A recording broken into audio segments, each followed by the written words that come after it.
Arsenal back in talks over permanent Martin Odegaard deal.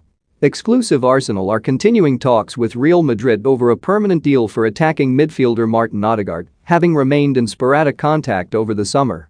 The Norwegian, who captains his country, spent the second half of the 2020-21 campaign on loan at the Emirates Stadium and was largely impressive, even though Arsenal struggled to find any kind of consistency in the Premier League. The Gunners have been hunting for a creative midfielder all summer, and Odegaard has always been at the top of Mikel Arteta's wish list, one that has also included Emi Buendia, James Maddison and Felipe Coutinho at various points. Coutinho remains of significant interest to Arsenal, but 90 Min understands that dialogue has again opened with Real Madrid over Odegaard, who Arteta is particularly keen to land.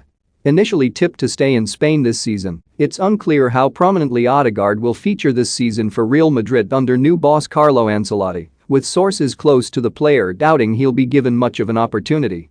That could open the door for Arsenal to swoop back in, and the club believe they can get a permanent deal done. Having looked again at the numbers, initially there was concern over the transfer fee for Odegaard and his sizable wage demands.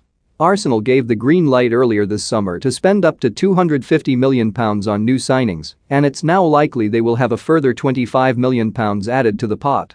Terms have been agreed with Newcastle for the permanent transfer of Joe Willock. The Magpies are likely to pay the fee in full, and it's now down to the player to decide whether he wants to move back to St James Park permanently.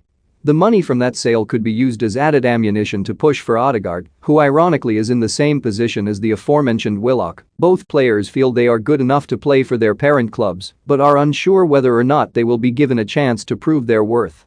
Odegaard would prefer to join Arsenal again if he does leave Real, but it remains to be seen whether he'll push for another loan rather than a permanent